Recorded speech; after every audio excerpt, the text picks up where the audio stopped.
So, welcome today to the AFT Construction Podcast, and we have one of my good friends, Melissa Hryszko, with us today. So, welcome, Melissa. Thank you for having me. I appreciate it. Yes, and busy after the holidays. Melissa is interior designer and co-owner of Veranda Estate Homes, and as I mentioned, as I've been a big fan of the work that you do, Melissa, your husband Rob, your whole operation, and it really is amazing. You're one of the firms that, you only post your own work. It's republished all throughout the country all the time. I see it on all these accounts, right?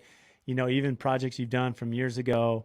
So I just commend you because that's really tough as a designer, especially when you're working with different styles, to make them timeless and make them really hit, to the public, which is amazing. And so let me start here. When you are working, with a client, how adamant are you to pick all the selections up front? Is that something that is a company process by you, or are you pretty flexible with that? Well, we kind of have a unique process, and the way that we do it is when we're first meeting with potential clients, we actually have a very detailed questionnaire. It's about 10 pages long that we go through with our potential clients. And from there, we create a proposal based on the information that they gave us, as well as inspiration pics from, say, their Pinterest board or that they've sent me via Instagram. And we take these items, and it's our job to kind of figure out what their budget is, what style they want, and what features and elements they can have in the home. So we actually have we go into the process with a really good, very detailed proposal with specifications and everything. However, that changes throughout the process because from when we first meet to when they're in the ground, it will typically be anywhere from 3 months to over a year. So with that, people's style is going to change, trends are going to change, things are going to come out that they're going to fall in love with. So typically is what we'll do is I'll kind of go through the home. I usually start around the foundation stage and we'll go through the home and I'll go through room by room. So I'll design the cabinetry for, say, a basement bathroom and then create a mood board with lighting example, mirror example, and the faucets that I feel complement the space and the style that the client wants. And from there, we're making revisions. So it's kind of constantly changing and evolving, but by the time that all of our selections are finalized, which is usually about just before, plumbing has to be done by framing because of rough-ins, but everything else is typically finalized by the time we're at the drywall stage. So let me back up a little bit, I guess, because I think what's a little bit more difficult, I think, for you as opposed to most firms, one such as myself that's just a builder or other designers, is that you're managing the build, you're managing the design. I would imagine furnishings are part of that or accessories. So, how detailed do you get budget wise to say, okay, client X, here's what we have for the build costs, here's what we have for finishes, here's what we have for furnishings? Typically, from when a client signs a purchase agreement, and we are predominantly fixed price, we do a little bit of cost plus, but not that much. From when a client signs a purchase agreement, which is typically done as soon as the floor plans are completed, we stay within 1% to 2% of the purchase agreement price on the move-in date. So we get very specific with allowances, faucets, say the kitchen faucet. I'm going to be very specific in the brand and the model and the finish. And then if there's revisions here or there throughout the selection process, then it's a simple change order that we use. But it's our job, and especially my job, because I'm helping the clients make these decisions, that we are as close to budget as possible because everybody has a budget and we want to be conscious of that and respect it.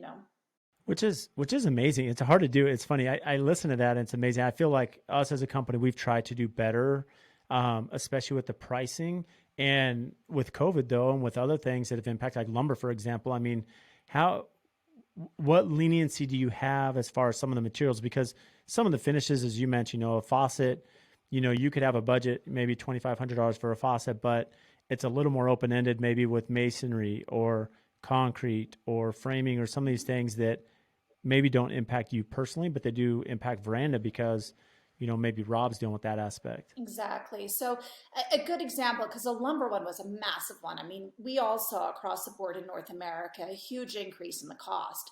In one home in particular, which is a spec home, we saw over $30,000 increase just in the lumber bill compared to if we would have been at that same stage pre-COVID, pre-lockdown, pre-world ending 2020 Armageddon. Right. It is what it is with a fixed price contract. And this is kind of the thing that we explain to people. With a fixed price contract, that's a risk that us as a builder is taking on. That's part of our liability, where if it's a cost plus, it's bonus for us because it's like, yeah, sorry, your lumber went up 30%. Here's, your change order for that.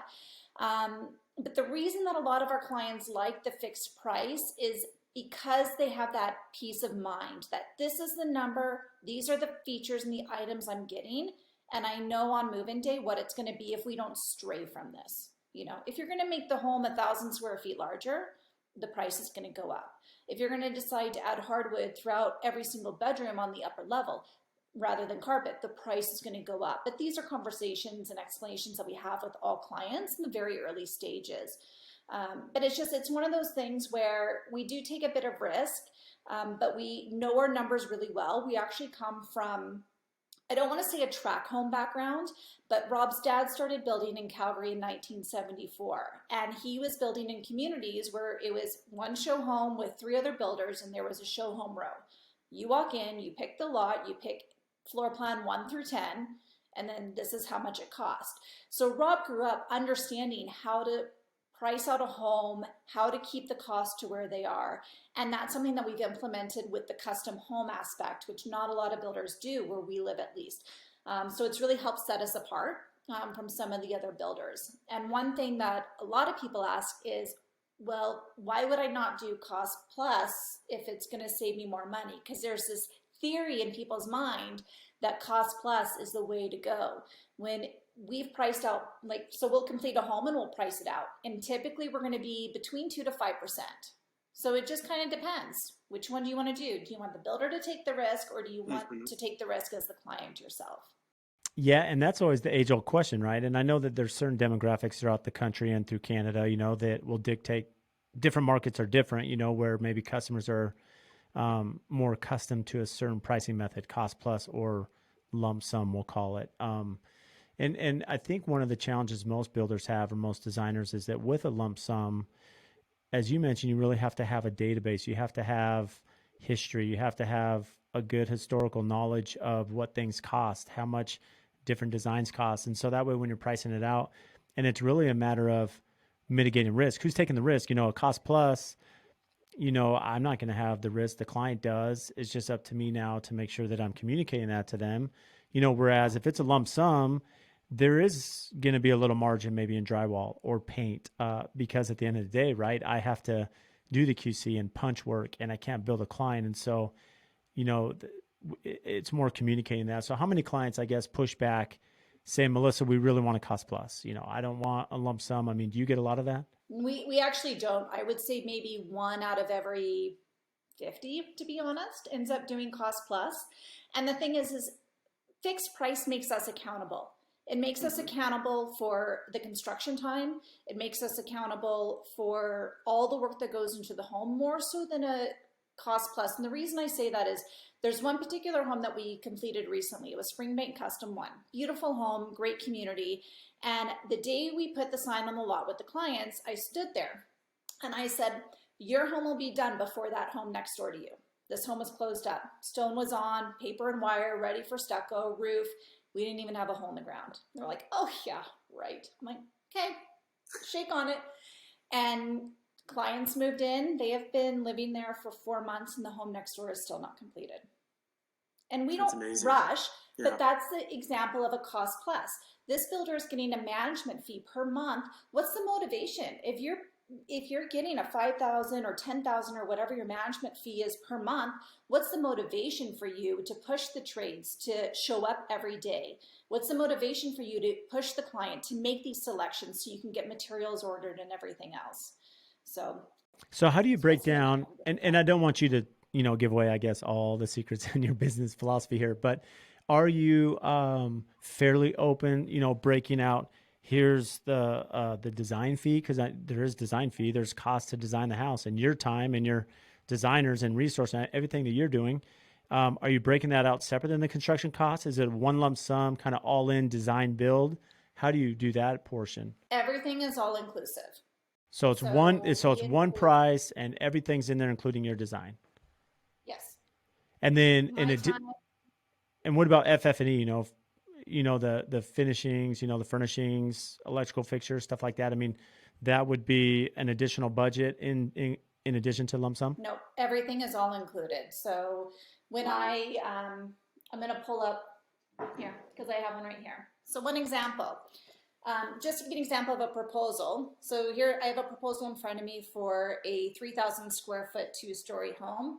It is 10 pages long. And this is before we've even entered into the design. So I'm including for, exterior, I'm including square footage of brick. I'm including like a specific amount of square footage for, concrete for the front entry step. Bedroom number 4, double hanging in the closet with triple bank of drawers and adjustable shelving above, full bathroom with custom built on-site lacquered vanity. Like, we're getting very, very detailed from the very beginning, which I understand can overwhelm a lot of people, which we try to eliminate. But when we explain to them, this price is the price, it's not going to be one of those situations where, high pressure sales. If you build with us, this is our price per square foot, and we'll give you so much for upgrades. Because to some people, say the builder's like, I'm going to give you 300,000 for upgrades. You're like, oh, wow. Because for most people, that seems like a lot. Realistically, I mean, because we build, high-end homes, 300,000 gone. Oh, you wanted in-floor heating in your basement? Oh, well, that's going to be, $50,000 or whatever it's going to be. Oh, you wanted wood soffits on the exterior house? Well, that's going to be, and before you know it, this amazing package that you were drawn into is gone, and now you're going to be significantly over budget, which is what gives builders such a bad name. And I don't like it. It does, and it's hard to do. And as you mentioned, I think what's fascinating to me is still understanding the furniture side because it's so open ended, right? You may have some clients that, say I want to only spend 100,000. Some, yeah, I'll spend 250,000. Some, hey, I'm only going to spend 50 because I have some existing. We need to make it work. So are you trying to just give an allowance for the furnishing side, or are you trying to also make those selections, before drywall, before you break ground? So with furnishings, most of our clients opt not to include that amount with the cost of the home because it goes to the bank, and it's like, why do we want to pay monthly when we can, interest or yeah, why would we do that?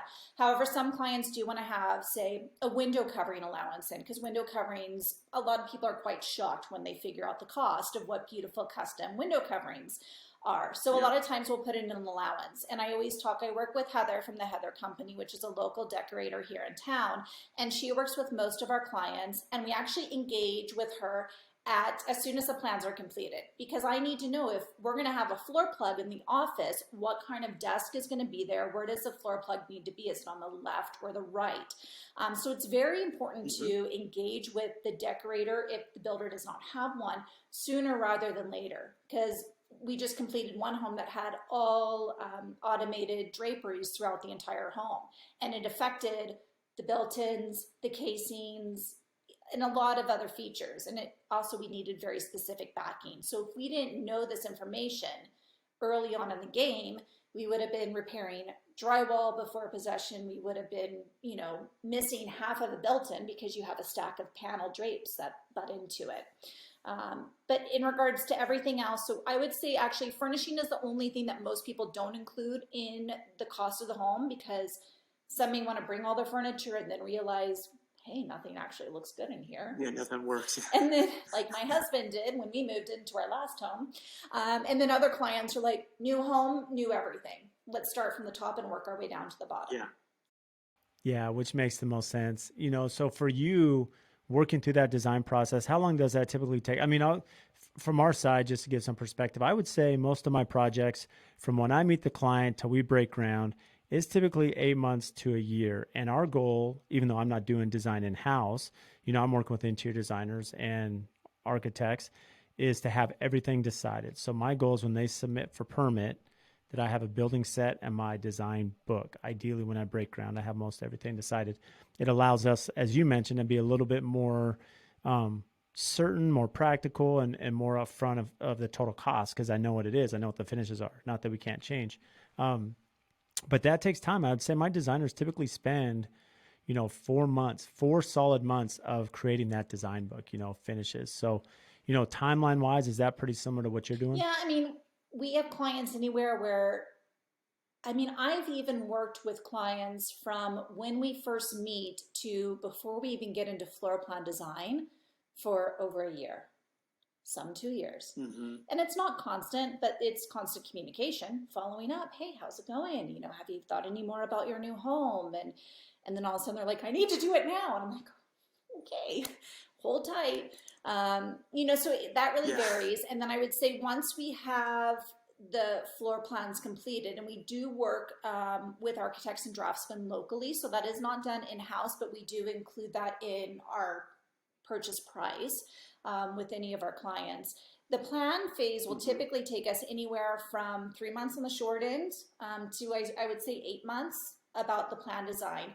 And I actually don't start any design work until the plans are submitted to the city and approved by the city. Because a lot of times you can have neighbors come around and say, I don't want that third-story loft up there. And now we're redesigning a whole home. So for us, because a lot of what we do is what's considered inner city, which I know some people have sent me messages on Instagram saying, ooh, where do you build? And I'm like, no, it's actually like the nicest areas of Calgary, but they refer to it as inner city because it's the inner city core.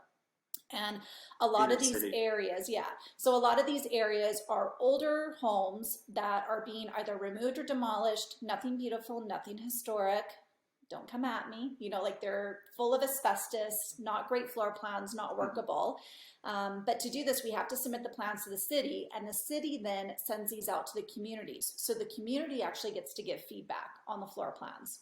So it doesn't make sense for us to do any interior design work until these plans get the stamp of approval from the city, because it could change completely. That's fascinating. That's so much different than here because here, we have our local municipalities that dictate, the building codes, whatever building code that they're adopting. And each municipality or city, if you will, has their own idiosyncrasies, right? Things that are important to them, whether it be like civil or grading and drainage or retaining walls. But when you look at, past that, there's HOAs. We have owners, homeowner associations, right, that dictate, how many finishes we can have, what color the house can be, height limit, all these things. And so we know that if we're building within the municipality code, if we're building within the HOA, CCNRs, then we're fine. I mean, there's really nothing the neighbor could do. If he doesn't like it and we're within the height limit, it doesn't matter. Whereas your city is sending it out. I mean, how far is that proximity? If you're building a house here on this street, how many neighbors get to see that plan and dispute The that? whole community. It's awesome. It's That's actually, crazy. yeah, so there are two different ways that you can submit to build in those communities inside Calgary. One is called a full development permit, and the second is contextual. And we always urge our clients to go the contextual route. So contextual means is that we're going to take into account the homes on each side of the property, and we're going to have like kind of this envelope. And as long as our home fits within this envelope, then it can go contextual. If, say, for instance, there's not a front drive garage on this home, but you want it, that would then have to be a full DP. That then goes to the whole community. It gets posted for 30 or 60 days. And that's when your neighbor from 3 blocks down can be walking their dog and be like, well, I don't have a front drive garage. Why do they need one? And then he can go and complain about it, and then it can become a fight. And some communities are known to be sticklers more than others, for sure. For sure. That is amazing. I mean, that's just fascinating to me because that also adds a whole nother element to the process for you and Rob. As you're working with a new client, well, you have to get that out there and make sure that's approved, and that makes sense why you're not doing design. So once the community approves it, you're trying to get that conceptual design so people can understand, at least I would imagine, the elevation, what the house is going to look like, the height. That way, hopefully there's no disputes, and then you can start working on specifications, interior next. Yeah, that's correct. Like we have one client, their plans were completed, I want to say end of November, and I have yet to hear back if we're good to go. I'm waiting on our architect for that home to follow up with the file manager at the city and get an update for us. Because I'm like, are we scheduling an excavator? When can we hit the ground running? So it also affects Yeah. our scheduling and our timetable because we use the same trades from home to home to home. I need to know, like, actually I don't do any of the scheduling, but Rob needs to know when is the next one going to break ground so I can get the cribber lined up, so we can get the framer lined up, XYZ. So what, outside of the city and the neighbors that have a lot of say in what you're doing, with each of your projects, what would you say is the hardest part of your job, as a designer, as a builder? The hardest part, I think, for the work itself is just maintaining the balance, honestly, with my husband, running a business together. Like, I love every aspect of what we do. We have amazing clients, knock on wood. Um, I get excited. I wake up every day and I'm excited. What do I get to design today? What project are we working on today? Which potential client are we meeting with, that we can show off our product to? For me, the hardest thing is that balance with Rob and I. So a little personal, but it's true. Yeah, and that's tough. I can relate. It's true. Yeah, having big family and for you, Melissa, where you and Rob are both co-owners and you're working together. I mean, there's some complexity there that a lot of us are not dealing with, which makes it tough. And in addition to that, I would agree with that. And I'd say from our side, I feel it's funny as a builder that we have systems and we spend a lot of time trying to get things lined out and understand our database and historical data and all these things. But I feel like the communication breakdowns still continue to happen, right, with our customers. And we had our team meeting this morning and I was talking to them about, what are things we can do, punch lists and documentation and be more organized to keep things from escalating to a certain level or missing things. And, because I find that occasionally we get some unrealistic clients, like I'm sure you do, but sometimes I think they're unrealistic due to what we're doing or not doing or not following up. And, how involved do the clients get? I know they're very involved with you in the beginning, being that you're doing lump sum. Do you have clients that are there every week, every day? Hey, who's on my site today? How involved do the clients get? Or do you have protocol to keep that, I don't want to say force field, but that balance between you and the customer? We do have a mixed bag of clients. We have some that want to be there every day and actually will rent a house right next door to the site if it's available to basically be our second site supervisor. And then I have other clients that are like, we hired you for a reason. We trust you. Build us our home. We'll basically see you when you need to see you, for electrical walkthroughs or anything else. So there's really a mixed bag. I mean, we have one client right now and she wanted to walk the foundation and Rob's like, in 20 plus years of doing this, I've never walked a foundation with a client. And she's like, well, why not? And he's like, I don't know. Nobody's ever asked, but if you want to walk the foundation, let's walk the foundation. These are your basement walls. So there's really, you get both, which I love because then it creates a balance for you and at least for us with our trades and also with our staff. Like they know if I'm going to this house, they're going to be following me around every step I go, or I know I can go to this house because I have a key to the house and I can just go in and do what I need to do and get out. And then there's others that are like, sit down, let's have coffee, let me make you lunch. And then I'm calling them going, where are you guys? Yeah. Yeah. It's so true. And so how do you balance those clients, I guess, going back to the budget side, because, you have an incredible talent working in the versatility that you do, Melissa. And so despite that, if you have a customer that maybe their budget is not realistic, if they want to do a modern design, knowing that the design they want is going to be a lot more expensive, how do you pick and choose elements, or do you guide them saying, well, we're only limited by X dollars because everyone has a budget, so we should put these dollars here? I mean, how often do you get involved in counseling them where they should put their focus or dollars or effort? Every single client. Because I've never had one client, maybe this year is the year, where they come and they say, this is my budget, this is the home I want. And I'm like, perfect, let's get her done. Every client has multiple proposals to work and tweak. And that's where we come in and we're like, okay, if this is the budget, let's design for X, Y, and Z that we can do down the road but take it out to help bring the cost down. A good example is we had one home that we built, I want to say probably 17 years ago.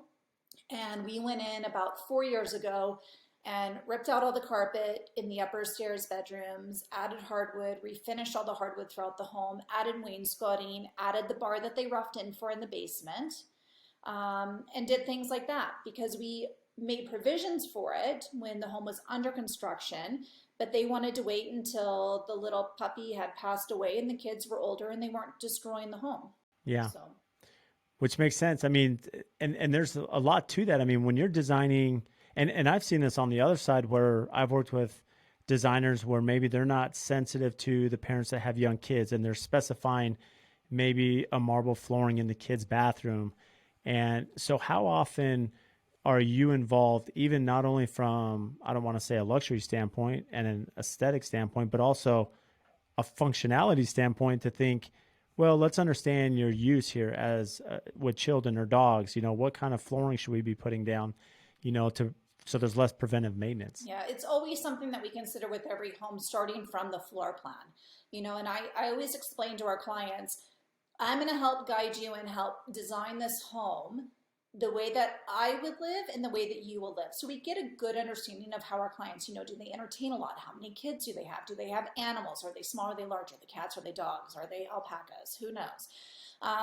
And because I tell them, I'm like, we're going to take this and I'm going to use my expertise.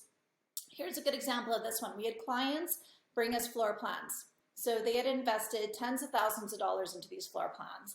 I opened them up and I'm like, they have 4 kids. And Rob's like, yeah. I'm like, there's no closet in the mudroom. We live in Canada.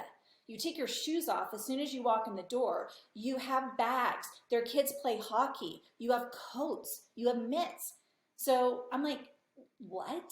So it's just those little things that for us, I'm like, you need a big walk-in closet in your mudroom if you have a lot of kids that play sports and you live in a northern area like we do. And I kind of looked at that, and then I looked at like the pantry and the kitchen flow. I'm like, this person doesn't cook. Like, this is a 6,000 square foot home and he's showing a 30-inch range. I'm like, this is a 48 to 60-inch range home, Right. And so I'm like, with that size of range, this wall now doesn't work. So I kind of think final product when we're in design, even say a vanity. I'm like, okay, well, if you want 2 sinks in this vanity, if I can get 4 more inches that I can steal from another room, I know that I can get 3 banks of drawers that are all decent sizes versus 2 larger. So I'm kind of along for the entire road, like going, no, let's tweak this to make this more functional for you in the way that you live. And then same with materials. If you follow on Instagram, I love my marble. I love my marble. Oh, yeah. I love my marble. But I have told clients no before, because I've seen how they live in their current home. And I'm like, your countertops will be destroyed. You will not enjoy the look of what I call patina. So it's not something that I would suggest for you. If it's something that you want to explore, we will. But here's a sample of a marble countertop. Go put it in your kitchen and live with it for 2 weeks, and then let me know what you want to do. I love that. So how often do you get, I guess that's a really important point that you just made, is that, understanding the client's living is really important to how you're going to design their future home. So do you walk their existing home? Do you ask them, and I don't want to say pry, but at least try to get behind the scenes to see how they're living in their current home, where they're storing things, how they're living day to day, to give you a good feel of what? Sometimes we will go to their home if they have a home that they quite like, but maybe they just want to update it or move locations. And then we're going to be taking elements of that. We'll go through and we'll be like, okay, well, what works for you? What doesn't?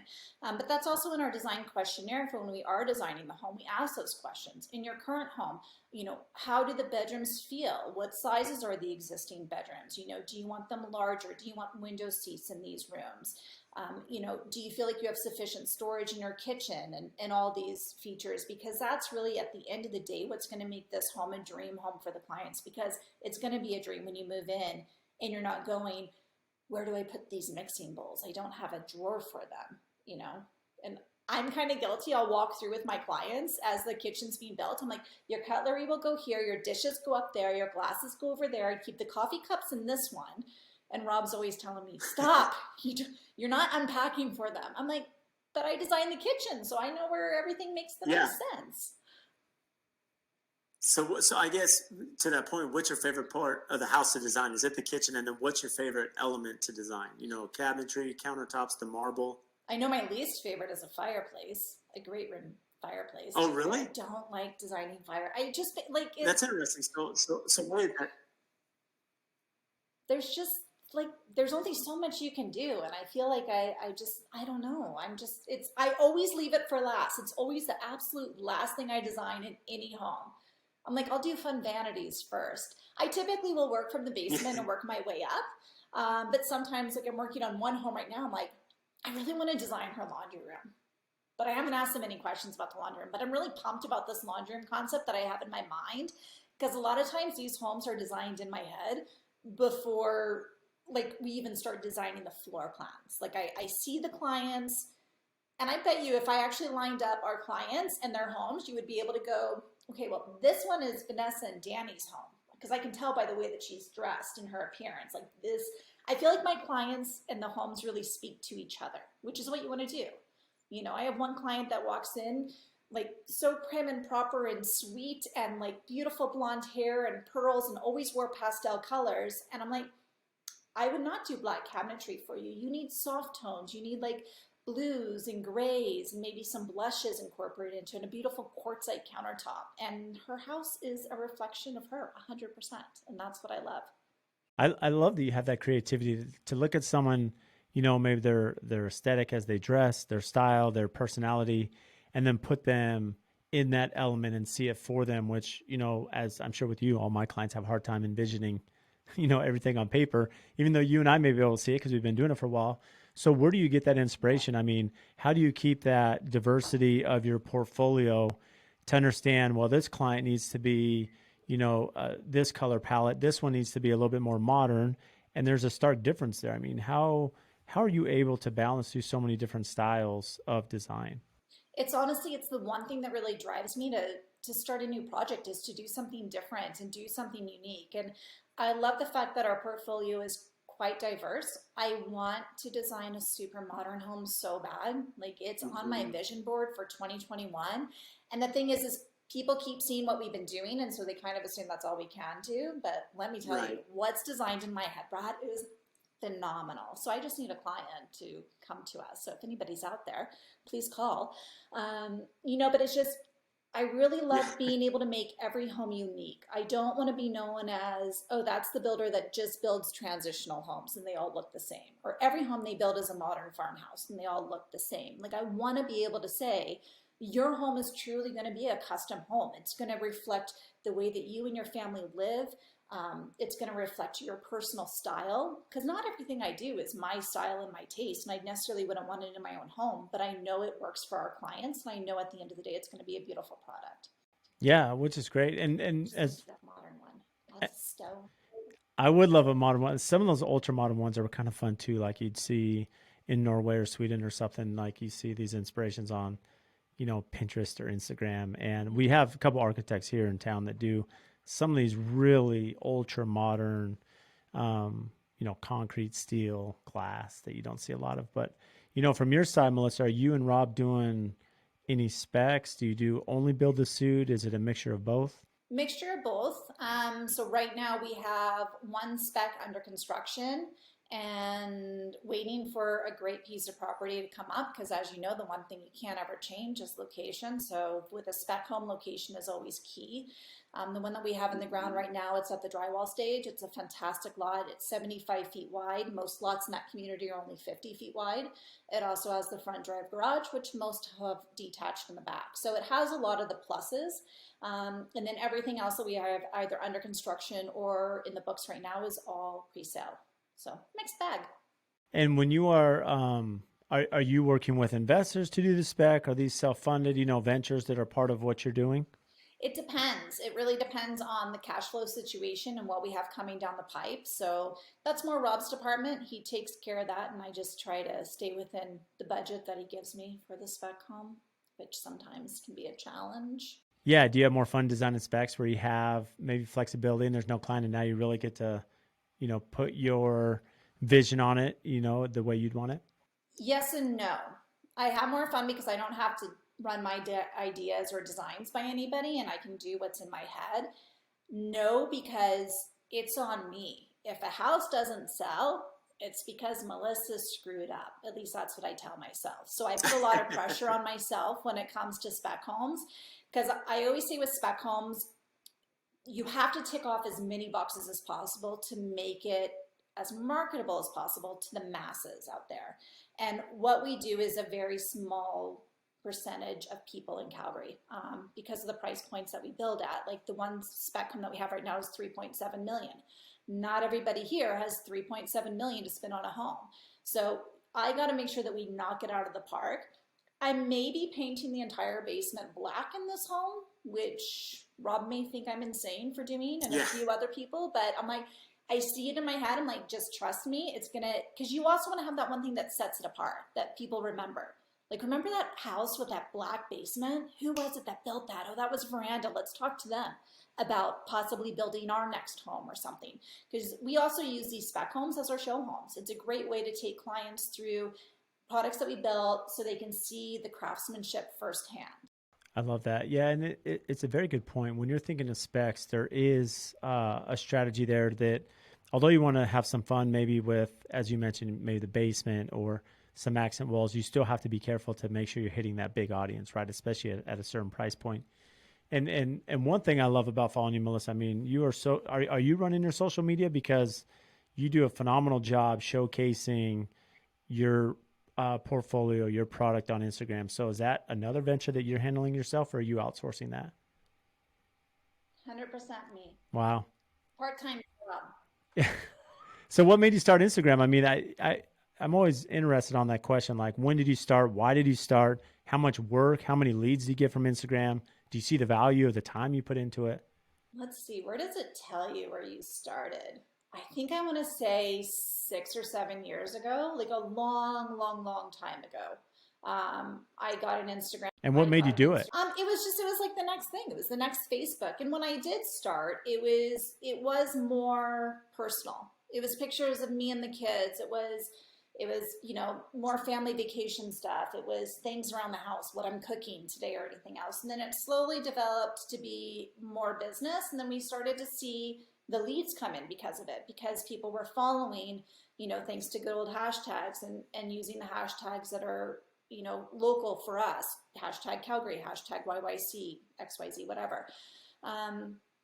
So it has become kind of a beast within itself. Like I said, it is a part-time job. I spend a grotesque amount of time on it every day. I try to stay engaged because you can't figure out Instagram. You can't figure out, what do I do today to make it so people see my post? I mean, I have some posts that hit 10,000 plus likes, and then I have others that I think are going to be amazing, and it's a total dud that maybe gets 300 or 400 likes and only 1% of my followers see it. And you're like, Yeah. but why?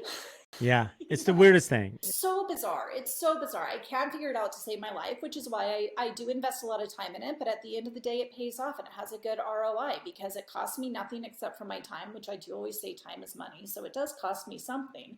However, it gets us, I would say, a majority of our work in Calgary and a substantial amount of clients all over North America that I do design work for as well.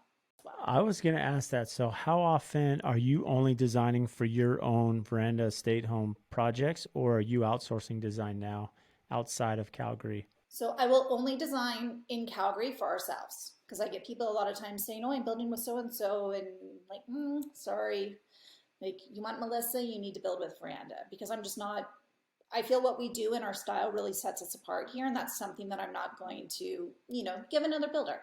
And then, but everything outside of here, I'm working on one amazing home in Park City, Utah right now. It's like, I talked to the client after our first meeting with the architect. I'm like, my mind is blown. I'm like, your house is already designed in my head, even though it's only the first draft of this amazing, interesting, modern, cool home. And Rob's like, we got to go down there and build it. I'm like, I know, because they can't even get builders to call them back because I guess they're so busy down there. And I'm like, I wish we had that problem. we can't get to you right now.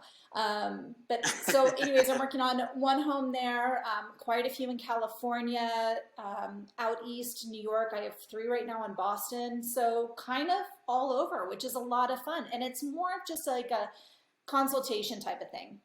It's like, help me design the kitchen. So I'll lay out the kitchen for them and send it off to take to their kitchen cabinet company or give to their cabinet maker that's doing the cabinets, or help me with floor stains, because my secret of floor stains and cabinet stains that everybody wants, that I should like get into like somehow mass producing those, but I'll get floor stain samples made for them, send them off to them, help with lighting layouts, lighting selections.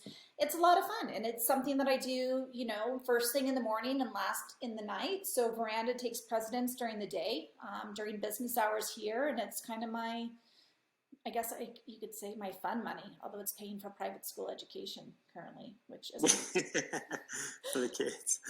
Oh, that's too funny. So, and are most of these clients, when you're working in Boston or Park City, are they mostly generated through Instagram and through the relationships you built on that platform? They're all generated through Instagram, all of them.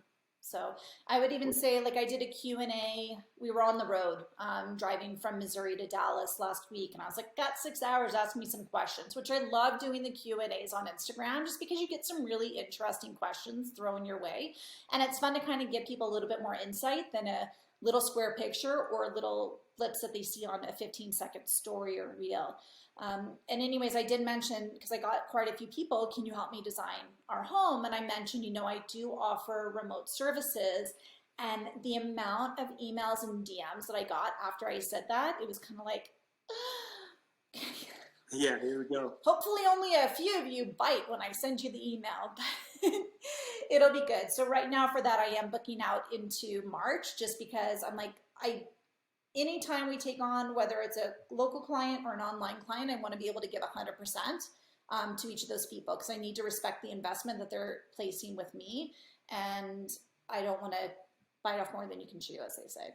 Yeah. And I think there's a lot of good strategy to your, being a designer, working with different builders, it's very difficult because every builder has their process. They have their priorities, they have their methods, right? Their subcontractor base. And the feedback I get from designers and architects, because every builder is so different, it makes your process really good. It can make it very stressful. That communication can be tough. And so I can see the advantages of, hey, if we're in Calgary, I'm just only designing for our in-house, for Veranda. And then outside, we'll work with your builder, your local supply house or design showroom, because, you're not so much the day-to-day, you're helping more, as you mentioned, with these design services. That's correct. And I mean, it's a full mixed bag of clients for my online clients. I have one right now in Palm Springs where they're building more of a track home. And she's like, I have to make all these structural upgrade decisions by Sunday. So I'm like, send them through, because I can see, one, what this builder is charging and where the value is going to be at the end of the day for a resale. Because as Rob says, we wear 2 hats. We wear a developer hat and we wear a builder hat. And we're going to see the value in certain things that maybe other people won't. Like, oh, I really want this beautiful bow window. Okay, well, think about the drapery on this beautiful bow window and how much the curved rod is going to cost you. And think about also how it's in a primary bedroom, so only you are going to be able to enjoy it. Now, is this really worth the $15,000 change order that this builder is trying to get you to pay? And it's kind of like, oh, wait, no, that's true. We don't need that, so we work with that. And then, other clients that are doing fully custom, similar to what we do. And I either work with the client or directly with the builder, whichever the client prefers. Yeah, which makes a lot of sense. And so what's interesting, because you mentioned, how clients will reach out to you because of your expertise, not just with marble, but also with stained colors and finishes. Because if I understand this right, with your cabinetry, you're installing and building the cabinetry in place, correct? And staining it on site? Correct. So everything is built out of raw materials. So even the boxes are all hand built exactly to the measurement that they need to be on site. Everything is done on site. We're one of the few builders that still does that here. It's a very old school way of doing it, but it gives you a completely flawless fit and finish at the end of the day. And the options are endless. Whatever I come up with inside this head of mine, they may not like it, but the finishers can do. Even like our powder room vanity in our own home. I remember I walked in and it was done. I was like, oh, I love it. And Mark just looked at me and said, never design that again. And just turned around and walked away. And I'm like, okay, sorry.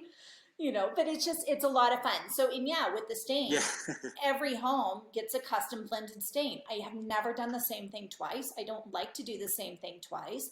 So I'll work with our painter for weeks on end until we get the exact formula that's just perfect on the specific species of wood that we're working with. Because oak, which is so popular right now, whether it is white or red, is a very finicky wood, especially when you're going light. So it can take a lot of time to manipulate the stain formulation that you're doing to get it precise. And then it also takes a lot of time for our painter to go through, and what we do is basically shading the wood to get it more consistent. Because as you know, a veneer versus a solid piece of wood is going to take the stain very differently. But you don't want to look at a vanity and see basically a checkerboard. Right. You want it to be as consistent as possible. So, I mean, Yeah. when I say craftsmen, like the people that we have on our team are phenomenal. Like the time and the energy and the talent that they put behind everything they touch with their hands, it blows my mind on a daily basis. And I'm so thankful that we have the people that we do that work with us. Well, I think that's rare. I don't think many areas I know here, I can't think off the top of my head any companies that are going to be building in place raw wood and then staying in the field, right? That's a very high level of execution and expertise. So I'm just curious from a building aspect, when you are building the cabinetry on site, at what time frame are you coming in and staining that cabinetry? Are you doing it immediately? Are you waiting till template's done, countertops, plumbing is in, backsplashes, and then it's the last thing so you can protect the finish? At what point are you doing that? So this is kind of like drywall's done. After drywall, hardwood goes in because we do not use any pre-finished hardwood either. It's all finished on site, same as our cabinetry. Hardwood goes in first raw. On top of the hardwood, all the cabinetry gets built. Once the cabinetry is done and the finishers are out of the home, and that's when the painters go in. All of our trim work, passage doors, window casings, door casings, if it's a painted material, it's all lacquered on site, which is a multi-step process, and you need to know what you're doing for that. So basically the house will shut down for 3 to 6 weeks, depending on the size, and it basically becomes one giant paint booth. And the painters are the only ones that are in there during that time, and that home is theirs. And then after the home is painted and stained, the next step for that is then the hardwood gets finished. And once the hardwood gets finished, we protect the hardwood, we protect any corners of cabinetries and everything else. And then from there, countertops go in. After countertops, plumbing, after plumbing, lighting. So we have our schedule that we follow. But everybody, as I've mentioned, everybody that works with us has been with us for at least 15 years. So they know our process and they know the way that we work and they know our expectations. So it's not like I'm going to have somebody coming in after all my cabinetry is stained, whipping tools around, causing damage, because they'd be in a lot of trouble. They know. It's funny, just as a builder, listen to you speak to this. I don't think most people listening, unless they're doing this day to day, understand the complexity of putting in, real wood floors, natural, right? The cabinetry, building them on site, turning that over, and then having your paint booth, as you mentioned, stain booth go. But the amount of care and expertise to do that is very high. And then protection is really important because I know from your pictures, I mean, if you're dealing with a high gloss or a lacquer finish on a natural wood, I mean, these are very sensitive finishes, right? They can scratch easy, they can get damaged easy, and it's really hard. In fact, some of these finishes you can't even put blue tape on them, right? Because it'll leave the residue, and 3M says don't put my tape on there. So how are you working with some of those high-end finishes to protect them throughout the course of construction, based on that timeline? A combination, like on all the corners of all the cabinetry, we put like these corner boards, and then a lot of the foam back like ram board or something. Yeah, ram board on all the floor. So typically is what we'll do is we'll do ram board in all the walking areas, and we put chloroplast on top. So it's actually a double layer, and the chloroplast will help any impacts. So if somebody drops a hammer, that's going to take the impact rather than denting the hardwood. When we bring in appliances, because appliances come in after the hardwood is done, we have these big, super thick, hard plastic sheets that basically the appliances sit on, and we use those to slide all the appliances into place. So when I'm pushing in a sub-zero fridge, I say, I'm not doing it. I just watch and take pictures and post the Instagram stories. Let's be real. But as I'm filming the Instagram stories of them pushing in the sub-zero fridge, we're not going to have the 4 feet marks, which have happened before and will never happen again. Again, it's all a learning process, but it does take a lot more time, which I think is why a lot of builders don't do the finish on site flooring and cabinetry. And it is a bit more costly, but at the end of the day, the product that you're getting is completely different than something that came in on a box that you screwed on the wall and then you walked away from. So when you're designing now from all these leads you get on Instagram outside of Calgary, how often or have ever any of these builders and clients done your same method, or are they typically pre-finished, for cabinetry and flooring? Pretty much everybody is pre-finished, or what I would consider a semi-custom. Like basically we can do any color, but we have to pick from their product. So with that type of situation, and if they want me to design the kitchen, I'll do a very quick sketch because all of my drawings are done by hand, so they take a lot of time when I get as detailed as I do for our finishers here. But for my clients online, I'll do a quick sketch. Here's where I would put a bank of drawers. Let's pull out the range area and the bank of drawers on each side by 2 inches to give it some dimension along the range wall because it's so long.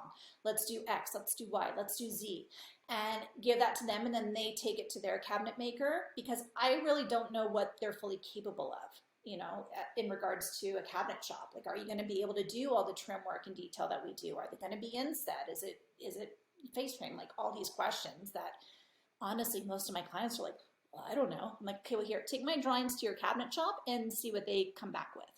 Yeah, because they have to do the shop drawings. And then, of course, you could sign off and say, yeah, this is the look we're looking for. And then hopefully they can execute at the same level that your sub-base is typically doing right now. That's typically what we hope for.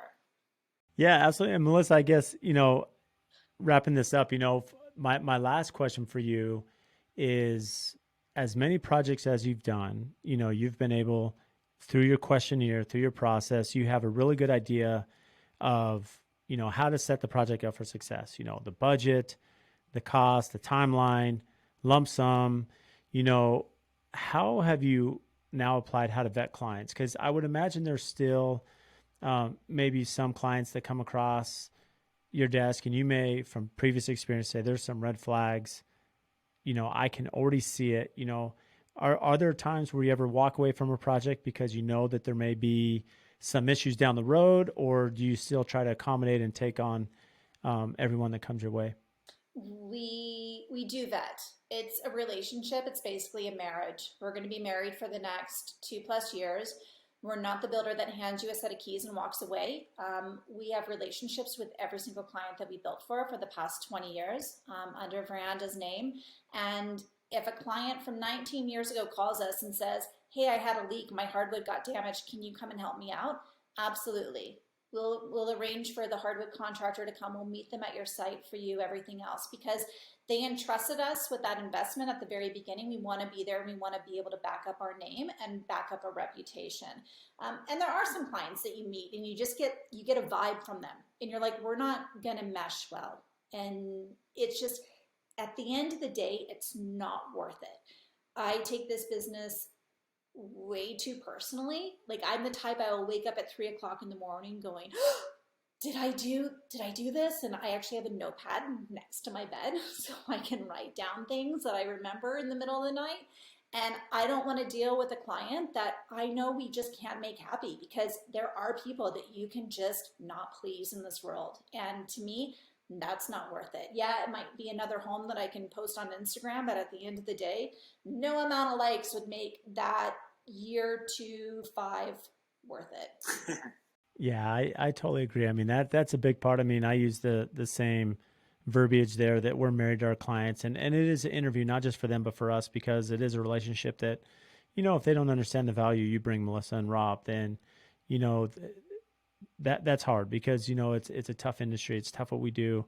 And, for you building, living in Calgary, building there, doing homes for as long as you have at Veranda, I mean, I had Andrew Patterson on from Newport Beach in California. He said, the one issue is that, at every home you do, your tail gets longer, right? Your tail keeps getting longer in the warranty. And so, that's a whole nother element to how you're managing the warranty process. And as you mentioned, the phone calls, if something happens down the road, and it sounds like you do have systems in place that at least keep that communication and help the customer navigate, through those challenges in the upcoming years. Absolutely. And I mean, to me, service is key because an unhappy client is going to tell as many people as possible, but a happy client, will really only tell when they're asked about how good the experience was. You're not going to sit around the water cooler and go, man, Mel and Rob at Veranda were just amazing. I mean, and if they do, bonus points for them. There is a reason we give them logo Yeti cups to take to work when they move in. But it's one of those things where if you do service the heck out of your client, they're going to come back to you when they're ready to build again.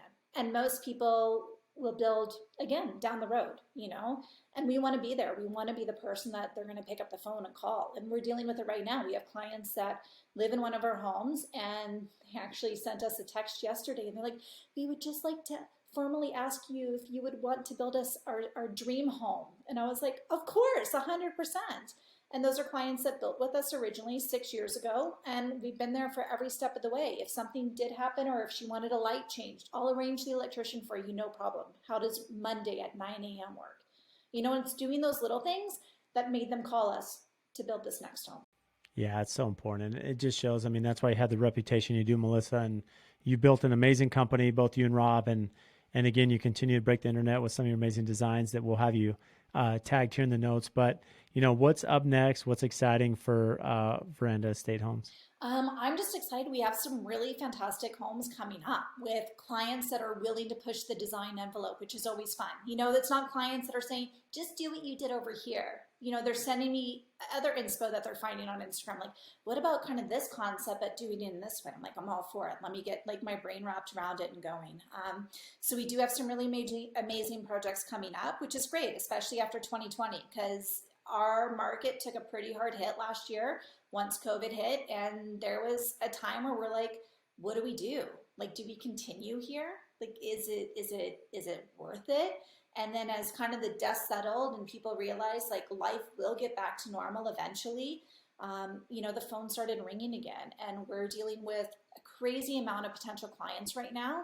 And I'm honestly like, God, I'm so pumped for 2021. I'm so glad last year is in the past. It's in the rearview mirror. And I feel like there's really going to be some amazing things that are coming up, not only design wise, but I don't know. We'll see what else Melissa has up her sleeve for possible.